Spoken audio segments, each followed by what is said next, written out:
जय हिंद दोस्तों। Blender animation की नई क्लास में आपका एक बार फिर से स्वागत है। मैं हूं नीलेश और आज हम लोग सीखने वाले हैं कि इस प्रकार की जो वीडियो है उसे कैसे बना सकते हैं। तो चलिए क्लास को शुरू करते हैं।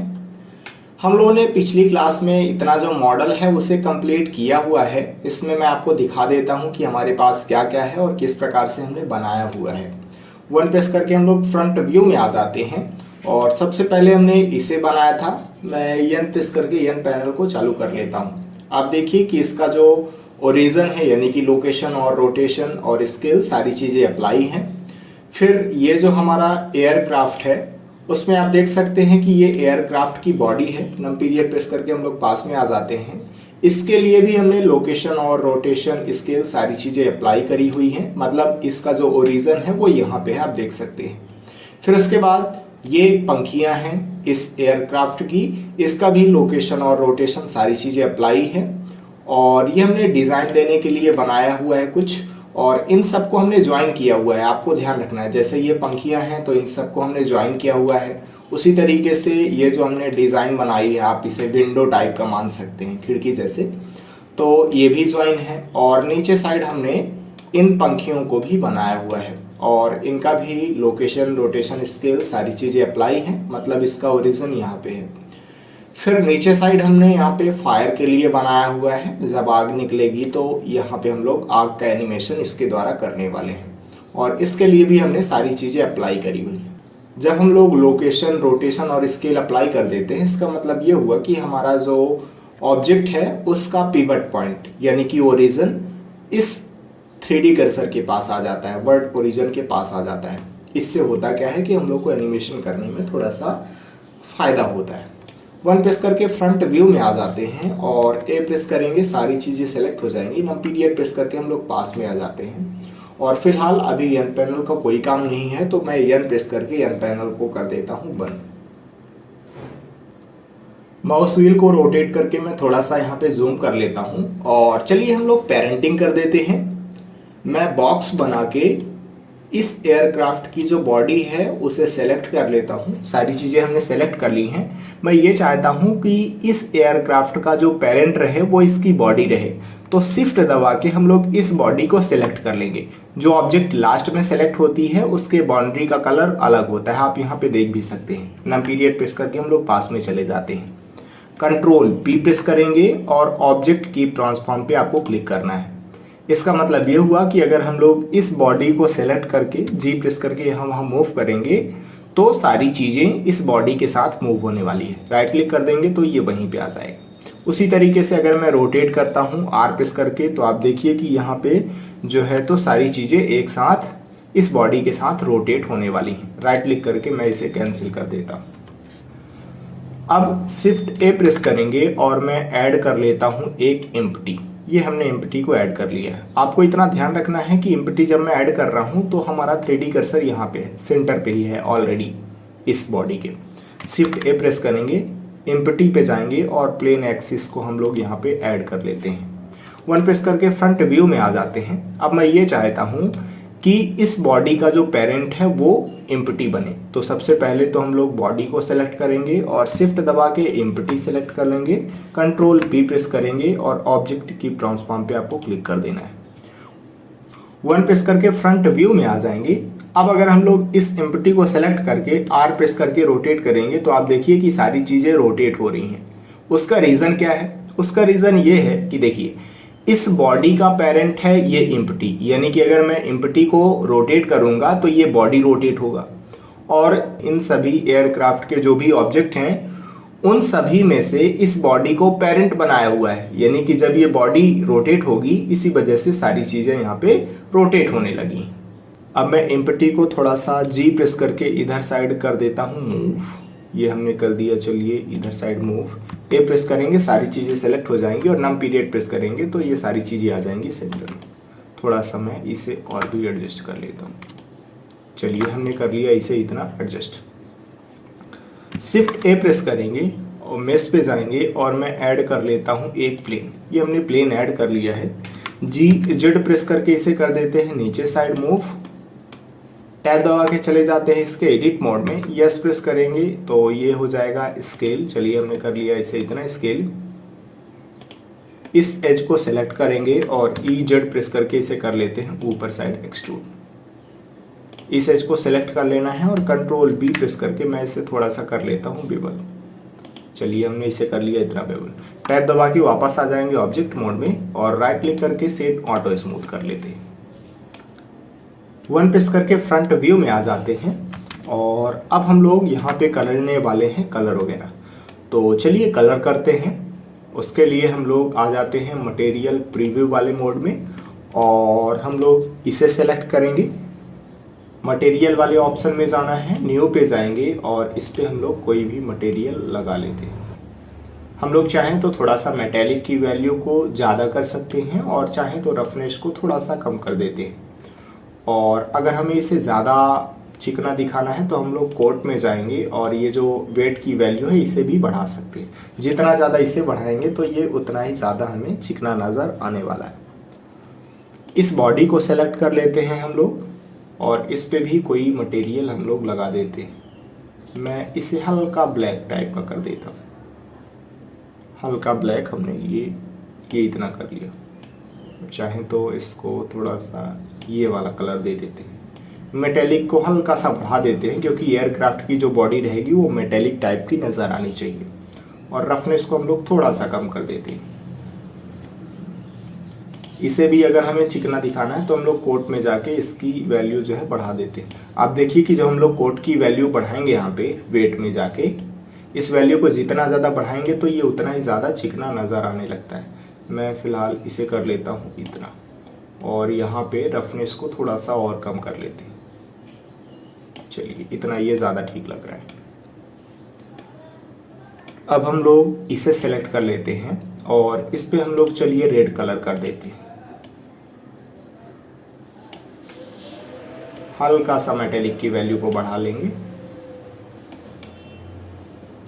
और यहाँ पे हम लोग जाएंगे कोट में और वेट की वैल्यू को हल्का सा बढ़ा देते हैं।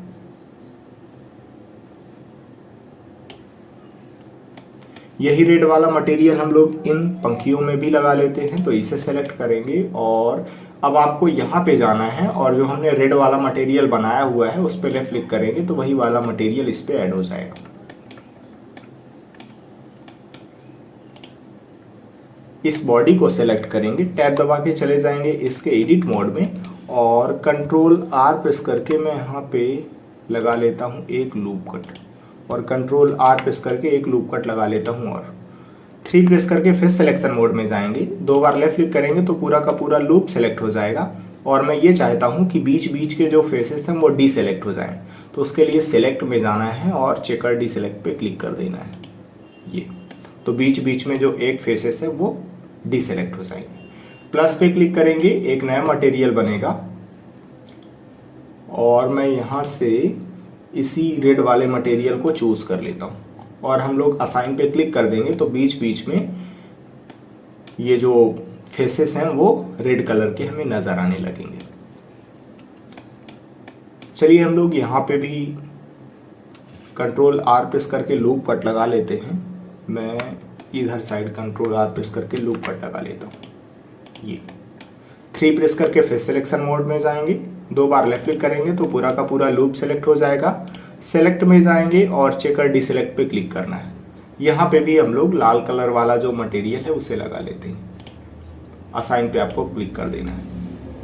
आप देखिए कि सब डिवीजन लगा हुआ है, इसी वजह से ये रेड कलर बाहर साइड फैल रहा है। मैं कंट्रोल R प्रेस करके एक लूप कट इधर साइड लगा देता हूँ और कंट्रोल R प्रेस करके एक लूप कट इधर साइड लगा देता हूँ, जिससे ये जो रेड कलर है वो ज़्यादा फैलेगा नहीं। देखिए आप अंदर साइड है। टैब दबा के हम लोग वापस आ जाते हैं ऑब्जेक्ट मोड में और अब हम लोग कर क्या रहे हैं, इसे सेलेक्ट करेंगे, टैब दबा के चले जाएंगे इसके एडिट मोड में और अब हम लोग सबसे पहले तो यहाँ पे कलर वगैरह करने वाले हैं। तो मैं प्लस पे क्लिक करूँगा, एक नया स्लॉट बन जाएगा। न्यू पे क्लिक करेंगे और हम लोग सफ़ेद कलर ही इस पे रहने देते हैं। मेटेलिक की वैल्यू को थोड़ा सा बढ़ा देते हैं और कोट में जाके हम लोग वेट को भी हल्का सा बढ़ा देते हैं। रफनेस को चाहें तो हल्का सा हम लोग कम कर सकते हैं। ये हमने कर दिया इसे इतना। अब ये जो बीच के फेसेस हैं मैं इन्हें सेलेक्ट करने वाला हूँ। चलिए मैं फेसेस को सेलेक्ट करने का एक दूसरा तरीका बताता हूँ। 3 प्रेस करके फेस सिलेक्शन मोड में आ जाएंगे और बीच वाले फेस को मैं सिलेक्ट कर रहा हूँ। अब कंट्रोल प्लस प्रेस करते जाएंगे तो आप देखिए कि बाहर साइड के जो फेसेस हैं वो सेलेक्ट होते जा रहे हैं। कंट्रोल प्लस जितनी बार आप प्रेस करेंगे तो बाहर साइड वाले जो भी फेसेस हैं वो सेलेक्ट होते जाएंगे। अगर आप कंट्रोल माइनस प्रेस करेंगे तो जो फेसेस हैं वो डिसेलेक्ट होते जाएंगे। हमने इन फेसेस को सेलेक्ट कर लिया है।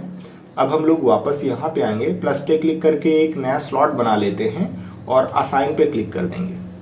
न्यू पे जाएंगे और मैं यहाँ पे हल्का नीला टाइप का जो कलर है उसे कर लेता हूँ और यहाँ पे कर देते हैं इसे इतना ब्लैक। मेटेलिक को थोड़ा सा बढ़ा देते हैं और रफनेस को कम करके मैं इसे ज़्यादा चिकना दिखाना चाहता हूँ तो वेट को बढ़ा देता हूँ।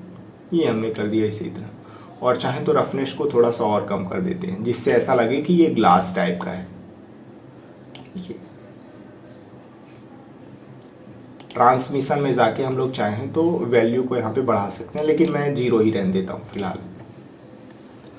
चलिए हमने इतना कर लिया है। अब ये जो हमने नीला कलर लगाया हुआ है वो सभी खिड़कियों में लगाना पड़ेगा, तो उसके लिए हम लोग सबसे पहले तो इन्हें सेलेक्ट कर लेते हैं। हमने इसे सेलेक्ट कर लिया और कंट्रोल प्लस प्रेस करते जाना है आपको। ये हमने प्रेस कर लिया, इन सभी को हमने सेलेक्ट कर लिया है। इस नीले वाले मटेरियल पे जाएंगे और असाइन पे क्लिक कर देना है। उसी तरीके यहाँ पे जाएंगे और कंट्रोल प्लस प्रेस करते जाना है आपको और ये वाला मटेरियल चूज करना है, असाइन पे क्लिक कर देना है। एक विंडो और बची हुई है, मैं यहाँ से इस फेस को सेलेक्ट करूँगा और कंट्रोल प्लस प्रेस करते जाना है आपको और हम लोग इस पे भी लगा देते हैं ये वाला मटेरियल। टैब दबा के हम लोग वापस आ जाते हैं ऑब्जेक्ट मोड में। तो अभी तक हमने फिलहाल इतना कर लिया है। अब चलिए हम लोग इसे सेलेक्ट करेंगे। इस पे हम लोग फायर का एनिमेशन देने वाले हैं, तो इसे सेलेक्ट करेंगे, न्यू पे जाएंगे और मैं इसमें थोड़ा सा ये वाला कलर दे देता हूँ जिससे ऐसा लगे कि ये आग टाइप इससे निकल रही है। चलिए हम लोग इस पे ये वाला कलर दे देते हैं। इसे सेलेक्ट करेंगे और इस पे थोड़ा सा हम लोग अलग टाइप का कलर दे देते हैं। ऐसा चाहे तो हल्का गाढ़ा कर सकते हैं हम लोग, ये वाला ज़्यादा ठीक है। इस बैकग्राउंड को भी हम लोग सेलेक्ट कर लेते हैं और बैकग्राउंड में चलिए हम लोग कर देते हैं नीला कलर। न्यू पे जाएंगे और मैं इस पे हल्का नीला कलर कर देता हूँ। ये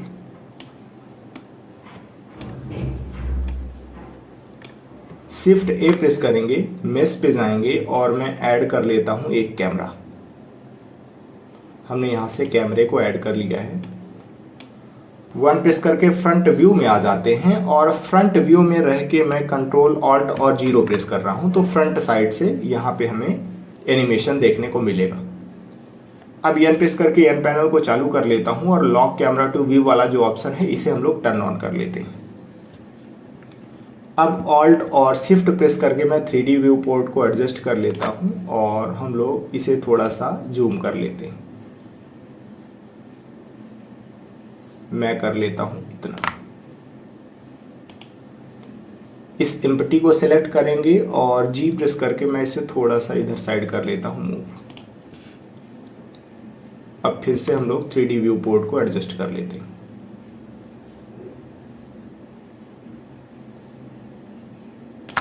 चलिए हमने 3D व्यू पोर्ट को इतना एडजस्ट कर लिया है। अब जो लॉक कैमरा टू व्यू वाला ऑप्शन है इसे मैं टर्न ऑफ कर देता हूं और एन प्रेस करके हम लोग एन पैनल को भी बंद कर देते हैं। अब हम लोग यहाँ पे करने वाले हैं एनिमेशन, तो उसके लिए एन प्रेस करके मैं एन पैनल को चालू कर लेता हूँ और इस आइटम वाले ऑप्शन को हम लोग सेलेक्ट कर लेते हैं। अब हम लोग ये चाहते हैं कि हमारा ये जो एयरक्राफ्ट है वो घूमता रहे, तो उसके लिए मैं इस बॉडी को सेलेक्ट कर लेता हूँ। और देखिए एनिमेशन देने के कई तरीके होते हैं। हमने आपको सिखाया था कि मान लीजिए कि इस पे हम लोग रोटेशन का एनिमेशन देना चाहते हैं, तो उसके लिए हम लोग अलग अलग एंगल पे इस पे लगा सकते हैं की फ्रेम। जैसे अगर मैं अभी आई प्रेस करके रोटेशन पे लगा देता हूँ की फ्रेम, उसके बाद हम लोग आगे आ जाएंगे और चलिए मैं यहाँ से इतना रोटेट कर देता हूँ और फिर हम लोग इस पे लगा देते हैं की फ्रेम। और अगर अब शिफ्ट और लेफ्ट एरो से पहले वाले फ्रेम पे आएंगे और स्पेस बार प्रेस करके देखेंगे तो आप देखिए कि हमारा जो एनिमेशन है वो हो रहा है और इस बॉडी के साथ में सारी चीज़ें घूम रही हैं। उसका रीज़न ये है क्योंकि हमने यहाँ पे इस बॉडी को पेरेंट बनाया हुआ है, तो जब बॉडी घूमेगी तो सारी चीज़ें ऑलरेडी घूमने लगेंगी इसके साथ में। दूसरा तरीका मैं आपको बताता हूँ। अगर मान लीजिए कभी भी हम ये चाहते हैं कि जो हमारी ऑब्जेक्ट है वो हमेशा रोटेट करती रहे या फिर हमेशा मूव करती रहे, तो उसका एक अलग तरीका होता है। शिफ्ट और लेफ्ट एरो प्रेस करके हम लोग पहले वाले फ्रेम पे आते हैं, ए प्रेस करेंगे तो ये जो की फ्रेम है वो सेलेक्ट हो जाएंगे और डिलीट पे क्लिक कर देंगे तो ये जो सभी की फ्रेम है वो डिलीट हो जाएंगे। अब मैं यहाँ पे ये चाह रहा हूँ कि ये वाला जो हमारा एयरक्राफ्ट है वो हमेशा घूमता रहे जेड एक्सिस में। मतलब अगर मैं जेड एक्सिस में रोटेशन की वैल्यू को बदलूं तो आप देखिए कि कुछ इस प्रकार से हमारा यहाँ पे एनिमेशन होता रहे। मतलब हम लोग ये चाह रहे हैं कि ये जो जेड एक्सिस पे वैल्यू है ये लगातार बदलती रहे। अभी फिलहाल मैं इसे 0 कर देता हूँ और अब हम लोग इस पे लगाने वाले हैं एनिमेशन और हम ये चाहते हैं कि ये लगातार रोटेट होता रहे। तो उसके लिए हमें यहाँ पे लेफ्ट क्लिक करना है और आपको लिखना है हैशटैग। सबसे पहले हम लोग हैश लिखेंगे, उसके बाद हम लोग को लिखना है फ्रेम FRAME और आपको इनटू बटन प्रेस करना है जो स्टार बटन है आपके नंपैड में।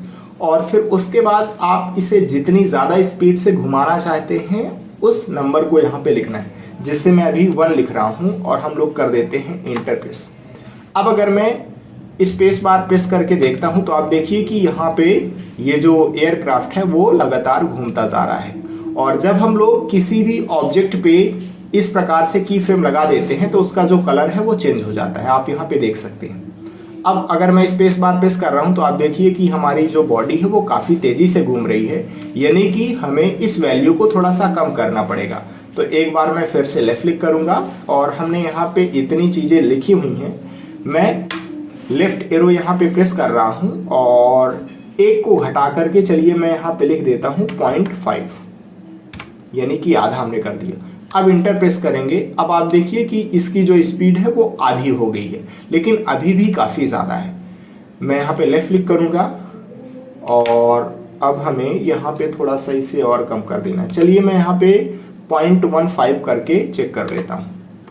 स्पेस बार हम लोग प्रेस करेंगे और यहाँ पे अब काफ़ी हद तक ठीक एनिमेशन हो रहा है। चलिए, तो घूमने वाला यहाँ पे एनिमेशन तो हो गया।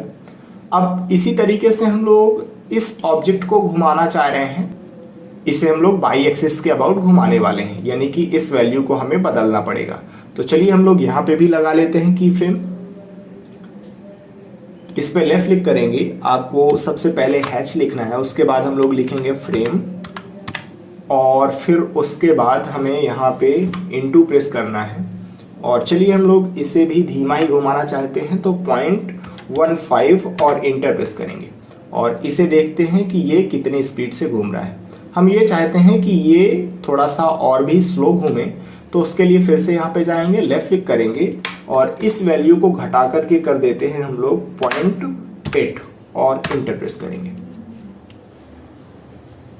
अगर आपको ये स्पीड ठीक लग रही है तो अच्छी बात है, और अगर आपको फिर से इसकी स्पीड को कम करना है तो आप यहाँ पे जाइए और फिर से आप इसकी स्पीड कम कर सकते हैं। जैसे अभी फ़िलहाल मैं कर देता हूँ 0.6। अब स्पेस बार प्रेस करेंगे। अब यहाँ पे मुझे जो स्पीड है वो नॉर्मल लग रही है। अब चलिए हम लोग थोड़ा सा और यहाँ पे एनिमेशन देने की कोशिश करते हैं। हम लोग ये चाहते हैं कि ये जो फायर है वो भी मूव हो यहाँ वहाँ। तो इसके लिए सबसे पहले हमें पिवट पॉइंट को चेंज करना पड़ेगा, यानी कि इसका जो ओरिजिन है वो देखिए, जब हम लोग इसे सेलेक्ट कर रहे हैं तो यहाँ पे डॉट आपको नज़र आ रहा है, ये इसका ओरिजिन है। हमें ओरिजिन यहाँ पे लाना पड़ेगा, तब हम लोग इसे अच्छे से स्केल कर पाएंगे, क्योंकि जब हम लोग किसी भी ऑब्जेक्ट को स्केल करते हैं तो वो अपने ओरिजिन से स्केल होती है। तो इसे सेलेक्ट करेंगे, टैब दबा के चले जाएंगे इसके एडिट मोड में, नम पीरियड प्रेस करके हम लोग इसके पास में आ जाते हैं और ऑल्ट जेड प्रेस करके एक्सरे मोड में आ जाएंगे। आगे वाला जो फेस है मैं उसे सेलेक्ट कर लेता हूँ। ये हमने आगे वाले फेस को सेलेक्ट कर लिया है। शिफ्ट यस प्रेस करेंगे और कर्सर टू सेलेक्टेड पे क्लिक करना है, तो हमारा 3D कर्सर यहाँ पे आ जाएगा।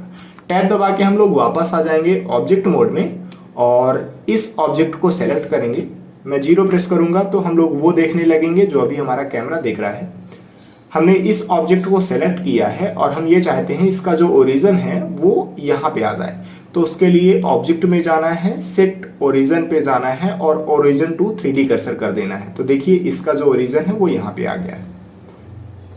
अब हमें स्केल करना है और हम लोग जेड एक्सिस में इसे स्केल करने वाले हैं। आप लोग यहाँ पे ध्यान से देखिए, जब हम लोग इस वैल्यू को कम या ज़्यादा कर रहे हैं तो ये जो है तो छोटा या फिर बड़ा हो रहा है और हम लोग यही चाहते हैं कि ये इस प्रकार से एनिमेट करे, पहले छोटा हो फिर बड़ा हो फिर छोटा हो फिर बड़ा हो। तो उसके लिए हम लोग यहाँ पे साइन वाली वैल्यू को यूज करने वाले हैं, क्योंकि अगर आपकी गणित ठीक ठाक है तो आप जानते होंगे कि जो साइन की वैल्यू होती है वो +1 और -1 के बीच में आती है।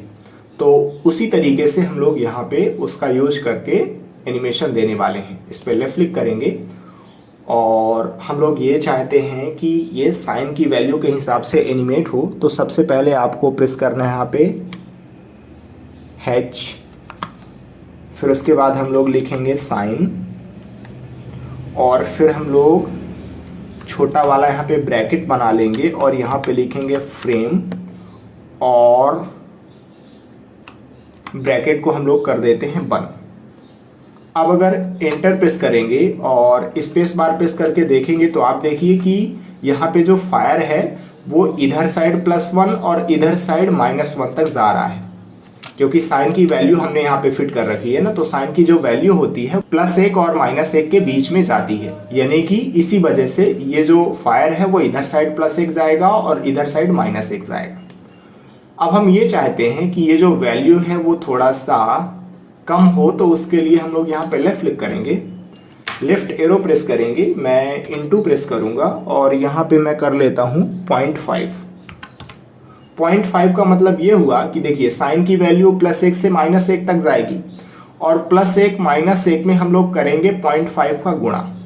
अभी मैं इंटर प्रेस करके आपको दिखाता हूँ कि क्या फर्क हुआ है।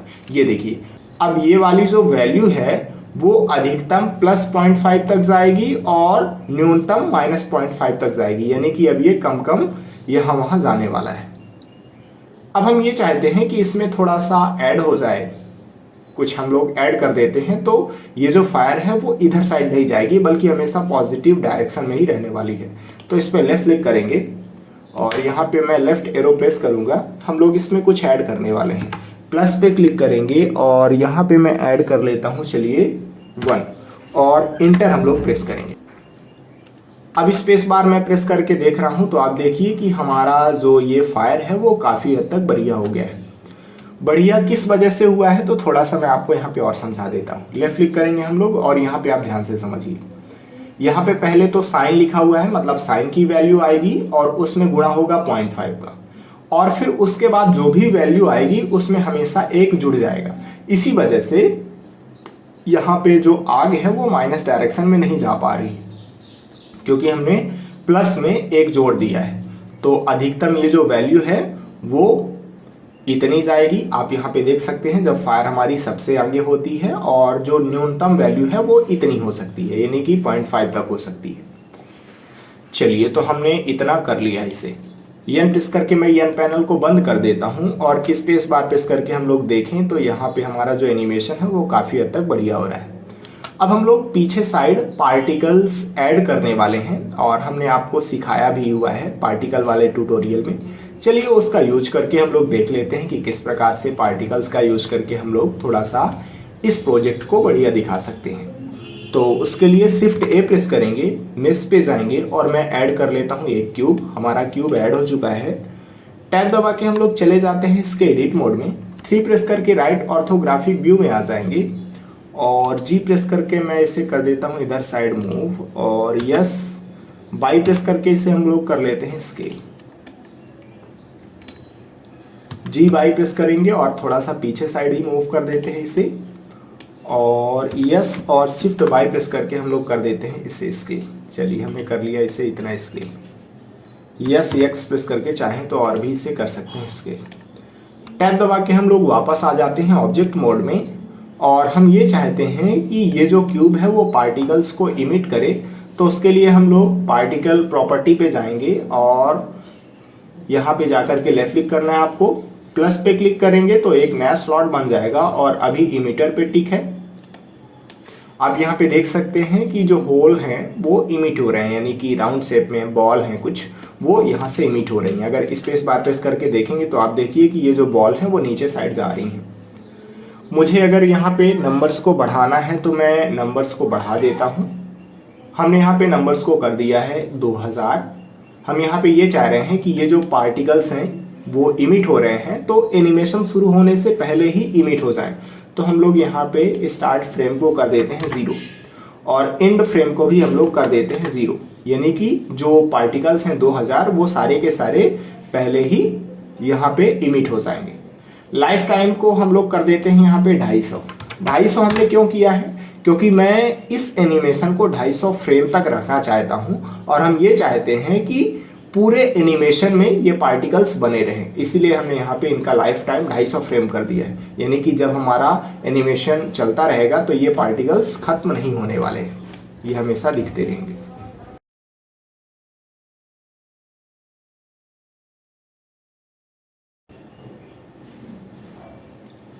अगर हम लोग स्पेस बार प्रेस कर रहे हैं तो आप देखिए कि जो पार्टिकल्स हैं वो नीचे साइड जा रहे हैं। तो मैं फील्ड वेट वाले ऑप्शन में जाता हूं और ग्रेविटी को हम लोग 0 कर देते हैं। अब अगर शिफ्ट और लेफ्ट एरो प्रेस करके पहले वाले फ्रेम पे आएंगे और स्पेस बार प्रेस करेंगे तो आप देखिए कि जो पार्टिकल्स हैं वो नीचे साइड नहीं गिर रहे हैं बल्कि यहाँ वहाँ ये मूव कर रहे हैं। चलिए थोड़ा सा हम लोग और बदलाव करते हैं। मैं ये चाहता हूँ कि ये जो पार्टिकल्स हैं वो अलग टाइप से निकलें, तो शिफ्ट ए प्रेस करके मैं मेश पे जाऊंगा और हम लोग ऐड कर लेते हैं एक आइकोस्फीयर। ये हमने आइकोस्फीयर ऐड कर लिया है। जी प्रेस करके मैं इसे कर देता हूं इधर साइड मूव और हम ये चाहते हैं कि इस क्यूब से ये आइकोस्फीयर निकले। तो उसके लिए इस क्यूब को सेलेक्ट करेंगे और हम लोग आ जाते हैं रेंडर वाले ऑप्शन में। यहाँ पे हम लोग इसे बदल देते हैं ऑब्जेक्ट में और इस फिगर की सहायता से हम लोग इसे सेलेक्ट कर लेते हैं। अब जो पार्टिकल्स इमिट होंगे वो आइकोस्फीयर रहने वाले हैं।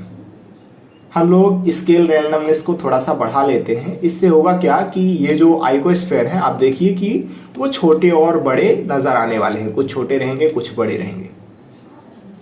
मैं इस पे कलर कर देता हूँ, तो इसे सेलेक्ट करेंगे, मटेरियल वाले ऑप्शन पे जाएंगे, न्यू पे जाएंगे और मैं इस पे वाइट कलर ही रहने देता हूँ। हल्का हम लोग इस पे नीला कलर कर देते हैं, हल्का नीला। जो बदलाव हम लोग इस पे करेंगे वो यहाँ पे इन सभी पार्टिकल्स में होने वाला है। मैं ये चाहता हूँ कि इससे लाइट निकले, तो हम लोग एमिशन पे जाएंगे और मैं यहाँ पे स्ट्रेंथ को कर देता हूँ 2, यानी कि इससे लाइट निकलने वाली है। और हम लोग चाहें तो कलर को हल्का नीला टाइप का कर देते हैं, जिससे हल्का नीला टाइप का इससे कलर निकले। मेटेलिक को थोड़ा सा बढ़ा देते हैं यहाँ पे भी और शिफ्ट और लेफ्ट एरो प्रेस करके हम लोग पहले वाले फ्रेम पे आ जाते हैं। स्पेस बार प्रेस करके जो हम लोग देख रहे हैं तो आप देखिए कि ये जो पार्टिकल्स हैं वो बाहर साइड जा रहे हैं और जब मैं 0 प्रेस कर रहा हूँ तो आप देखिए कि ये वाला जो क्यूब है वो भी नज़र आ रहा है। हम ये चाहते हैं कि ये क्यूब फाइनल रेंडर में नज़र ना आए, तो उसके लिए हम लोग पहले तो क्यूब को सेलेक्ट करेंगे और आ जाते हैं पार्टिकल वाले ऑप्शन में। हम ये चाहते हैं कि ये क्यूब फाइनल आउटपुट में नज़र ना आए, तो आपको 100 मीटर में यहाँ पे टिक कर देना है, यानी कि बंद हो जाएगा, तो रेंडर के समय ये हमें नज़र नहीं आएगा। हम लोग ये चाहते हैं कि अभी ये जो हमें क्यूब दिख रहा है वो भी नज़र ना आए, तो व्यू पोर्ट डिस्प्ले में जाएंगे और 100 मीटर पे टिक कर देंगे, तो ये यहाँ पे नहीं दिखेगा। अब थोड़ा सा हम लोग ये जो पार्टिकल्स हैं इनकी वेलोसिटी चेंज कर देते हैं। उसके लिए हम लोग यहाँ पे जाएंगे, वेलोसिटी का ऑप्शन होगा कहीं पे, ये वेलोसिटी का ऑप्शन है। मैं वेलोसिटी को कर देता हूँ -1। सोर्स में जाके मैं फेसेस को कर देता हूँ वॉल्यूम, ये हमने वॉल्यूम कर दिया है।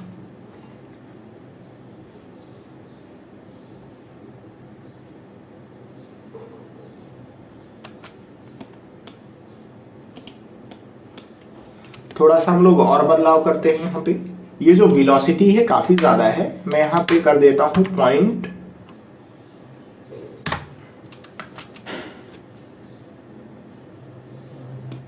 अब आप देखिए कि जो पार्टिकल्स हैं वो काफ़ी ज़्यादा स्लो चल रहे हैं। 0 प्रेस करके हम लोग वो देखने लगेंगे जो अभी हमारा कैमरा देख रहा है। और अभी आप देखिए कि जो पार्टिकल्स हैं वो काफ़ी बड़े हैं, तो मैं इस आइकोस्फीयर को सेलेक्ट कर लेता हूँ और हम लोग यस प्रेस करके इसे कर देते हैं स्केल। जी प्रेस करके मैं इसे इधर साइड मूव कर देता हूँ। यस प्रेस करके मैं इसे कर देता हूँ स्केल। चलिए हम लोगों ने कर दिया इसे इतना स्केल। 0 प्रेस करेंगे तो हम वो देखने लगेंगे जो अभी हमारा कैमरा देख रहा है, और हमारे जो पार्टिकल्स हैं अब वो काफ़ी ठीक लग रहे हैं, यानी कि उनका जो साइज़ है वो काफ़ी हद तक बढ़िया हो गया है। अब चलिए हम लोग रेंडर वाले मोड में चलते हैं और यहाँ पे हमें पूरी तरीके से अंधेरा नज़र आ रहा है, तो उसके लिए शिफ्ट ए प्रेस करेंगे, लाइट पे जाएंगे और हम लोग यहाँ पे एरिया लाइट को ऐड कर लेते हैं। जी प्रेस करेंगे, इसे कर लेते हैं इधर साइड मूव, और आर प्रेस करके हम लोग कर लेते हैं इसे रोटेट।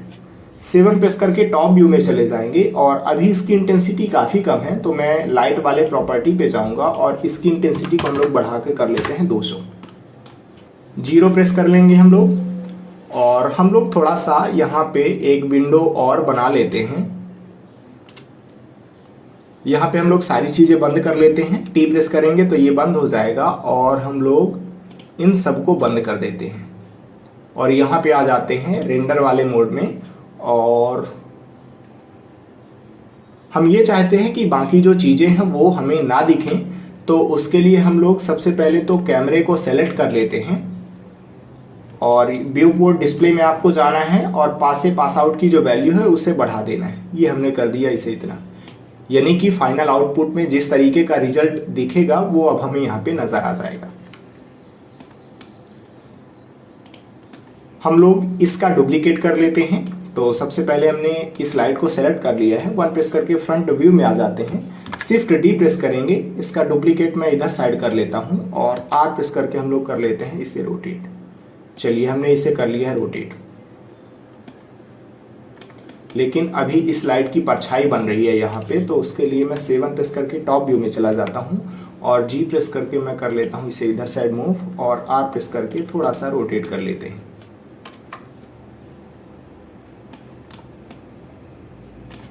स्पेस बार प्रेस करके देखेंगे तो हमें इस तरीके का जो फाइनल आउटपुट है वो नज़र आने वाला है। यहाँ पे जो इंटेंसिटी है लाइट की वो काफ़ी ज़्यादा है, इसी वजह से आप देखिए कि यहाँ पे परछाई बन रही है। तो मैं इसे सेलेक्ट कर लेता हूँ और हम लोग चलिए शैडो को बंद कर देते हैं। तो मैं शैडो पे टिक कर दूंगा तो जो शैडो बन रही हैं वो बंद हो जाएंगी ये। और इंटेंसिटी अभी मुझे काफ़ी ज़्यादा लग रही है, तो मैं इंटेंसिटी को कर देता हूँ यहाँ पे 150।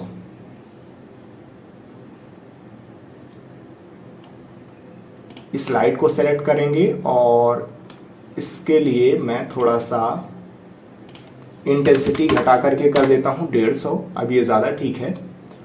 और 3 प्रेस करके हम लोग राइट ऑर्थोग्राफिक व्यू में आ जाते हैं। आर प्रेस करके हल्का सा मैं इसे रोटेट कर लेता हूँ और जी प्रेस करके कर लेते हैं इधर साइड मूव ये। और यस प्रेस करके चाहें तो थोड़ा सा स्केल कर लेते हैं। 7 प्रेस करके मैं टॉप व्यू में चला जाता हूँ। शिफ्ट डी हम लोग प्रेस करेंगे, इसका डुप्लीकेट हो जाएगा। मैं इसे इधर साइड मूव कर लेता हूँ और ऑल्ट आर प्रेस करेंगे तो इसका जो रोटेशन है वो रीसेट हो जाएगा। 3 प्रेस करके राइट ऑर्थोग्राफिक व्यू में आ जाएंगे और आर प्रेस करके मैं इसे कर लेता हूँ रोटेट। हमने चलिए इसे कर लिया इतना रोटेट। और जी प्रेस करके मैं इसे कर लेता हूँ इधर साइड इतना, यहाँ पे ये मूव। अब इसकी इंटेंसिटी काफ़ी ज़्यादा है, मैं घटा करके कर लेता हूँ चलिए 100। और अभी भी ये काफ़ी ज़्यादा है तो मैं इसे कर लेता हूँ 80। थोड़ा सा हमें और कम करना पड़ेगा। ये हमने कर लिया इसे 50 ये। अब सारी चीज़ें यहाँ पे बढ़िया ही नज़र आ रही हैं। मैं चाहूँ तो थोड़ा सा यहाँ पे इस बॉडी को सेलेक्ट कर लेता हूँ और ये काफ़ी ज़्यादा चिकनी नज़र आ रही है, तो मैं वापस मटेरियल वाले ऑप्शन में चलता हूँ। यहाँ पे जो हमने वेट की वैल्यू बढ़ाया हुआ है इसे मैं घटा करके कर देता हूँ इससे 0। और मेटेलिक को भी हम लोग थोड़ा सा बढ़ा लेते हैं यहाँ पे और रफनेस को मैं हल्का सा कम कर लेता हूँ ये। अब यहाँ पे सारी चीज़ें बढ़िया ही हैं। चलिए हम लोग यहाँ पे फाइनल आउटपुट निकाल लेते हैं।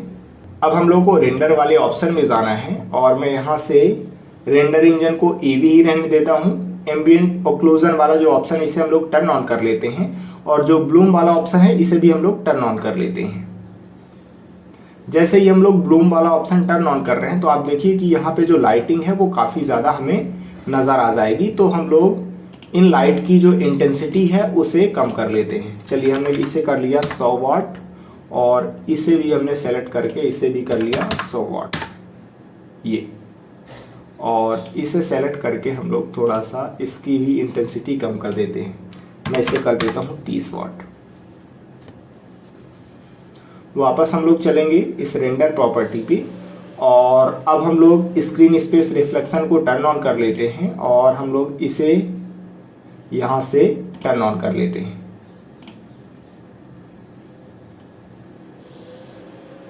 ये जो शैडो है इसे भी हम लोग कन्वर्ट कर लेते हैं 4K क्वालिटी में और इसे भी हम लोग 4K क्वालिटी में कन्वर्ट कर लेते हैं।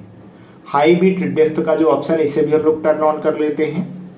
ये जो कलर मैनेजमेंट का ऑप्शन है इसे भी हम लोग चाहें तो थोड़ा सा बढ़ा लेते हैं। मैं स्टैंडर्ड कर लेता हूँ यहाँ से और ये जो लुक है इसे हम लोग मीडियम हाई कंट्रास्ट कर लेते हैं। अभी भी अगर आपको थोड़ी बहुत बदलाव करना है तो आप थोड़ी बहुत बदलाव कर सकते हैं। जैसे मैं इस लाइट को सेलेक्ट करके थोड़ा सा इसकी इंटेंसिटी को चाहूँ तो कम कर लेता हूँ। ये यानी कि मैं इसे कर लेता हूँ 30। अब ये ज़्यादा ठीक लग रहा है शायद, या फिर हम लोग इसे बढ़ा करके कर लेते हैं 40। शिफ्ट और लेफ्ट एरो प्रेस करके पहले वाले फ्रेम पे आ जाते हैं और मुझे इस विंडो को बड़ा करके देखना है तो मैं कंट्रोल और स्पेस बार प्रेस करूंगा। ये वाली विंडो बड़ी होके हमें दिखाई दे जाएगी। अब अगर स्पेस बार प्रेस करके देखेंगे तो आप देखिए कि कुछ इस प्रकार से हमारा जो फाइनल आउटपुट है वो नज़र आने वाला है। कंट्रोल और स्पेस बार प्रेस करके मैं वापस आ जाता हूं और हमने यहाँ पे जो लाइटिंग करी हुई है मैं इसको सेलेक्ट करके जी प्रेस करके पीछे साइड मूव कर देता हूं, या फिर मैं इसे यहीं पे रहने देता हूं। ये जो हमने इमिटर ऐड किया हुआ है मैं जी बाई प्रेस करके इसे कर देता हूं इधर साइड मूव ये, और इस लाइट को सेलेक्ट करके जी बाई प्रेस करके थोड़ा सा इसे अंदर साइड मूव कर देते हैं। एस प्रेस करके मैं इसे स्केल भी कर देता हूं।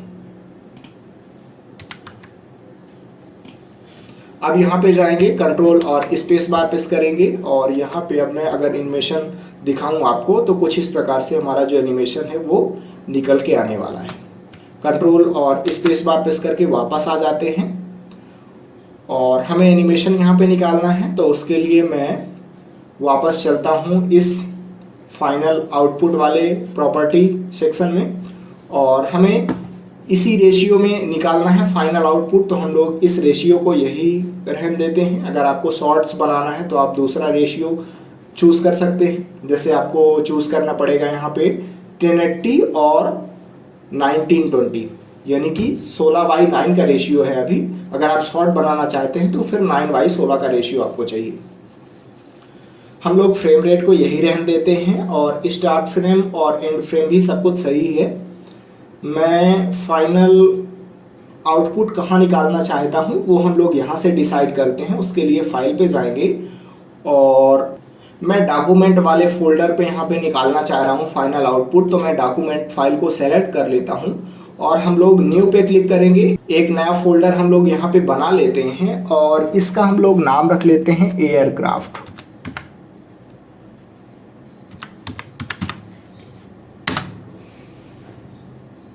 और हमने इंटर प्रेस कर दिया। अब इस एयरक्राफ्ट के अंदर हम लोग जाने वाले हैं तो 2 बार लेफ्ट क्लिक करेंगे, एयरक्राफ्ट वाला जो फोल्डर है वो ओपन हो जाएगा। अब मैं यहाँ पे इमेजेस को रेंडर करने वाला हूँ क्योंकि हमने आपको बताया हुआ है कि सबसे पहले हम लोग इमेजेस को रेंडर करते हैं। तो मैं चाहूँ तो प्लस पे क्लिक करके एक यहाँ पे फोल्डर बना लेता हूँ इमेज सीक्वेंस का।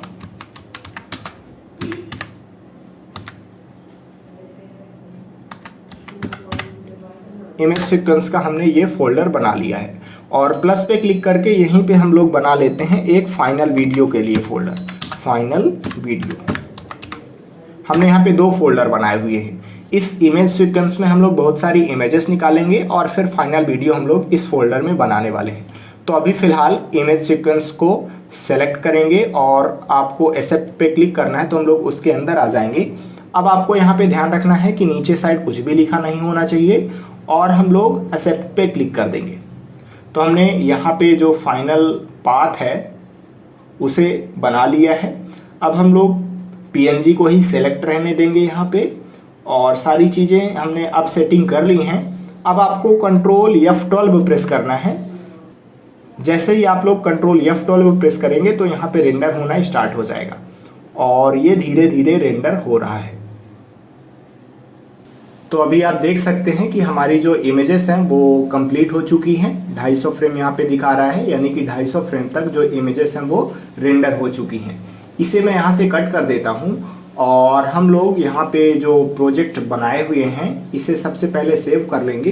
तो आपको कंट्रोल S प्रेस करना है और जैसे ही आप लोग कंट्रोल S प्रेस करेंगे तो आपके लिए यहाँ पे फाइल का नाम लिखने के लिए ऑप्शन आएगा। मेरे उसमें फ़िलहाल अभी इस वजह से नहीं आ रहा है क्योंकि हमने इस प्रोजेक्ट को ऑलरेडी पहले से ही सेव किया हुआ है।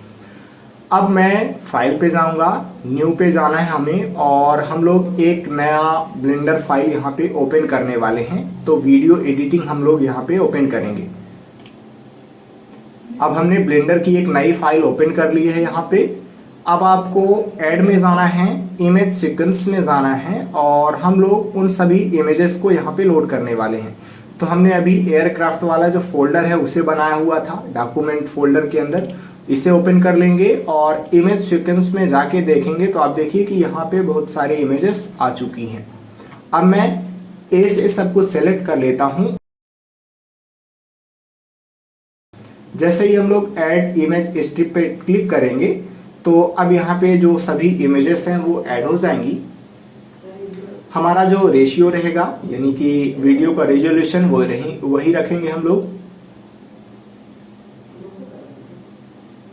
इस फाइल में जाके अब हम लोग डॉक्यूमेंट वाले फोल्डर पे जाएंगे और एयरक्राफ्ट में जाके इस बार हम लोग फाइनल वीडियो वाले फोल्डर को सेलेक्ट करने वाले हैं और एक्सेप्ट पे हम लोग क्लिक कर देंगे। अब आपको ऑलरेडी पता है कि हम लोग इमेजेस को रेंडर नहीं करने वाले हैं, बल्कि उन सभी इमेजेस को कंबाइन करके एक वीडियो बनाएंगे। तो यहाँ पे ऑलरेडी FFmpeg वीडियो वाला जो फॉर्मेट है वो सेलेक्ट हो जाएगा। अब हमें यहाँ पे रेंडर करना है तो आपको कंट्रोल F12 प्रेस करना है। अब हम लोग के पास फाइनल आउटपुट में वीडियो निकल के आने वाली है। तो कुछ इस प्रकार से हमारे पास फाइनल आउटपुट आने वाला है। अब हम लोग अगली क्लास में किसी नए प्रोजेक्ट को बनाने वाले हैं। तो चलिए नए क्लास में मिलेंगे। जय हिंद।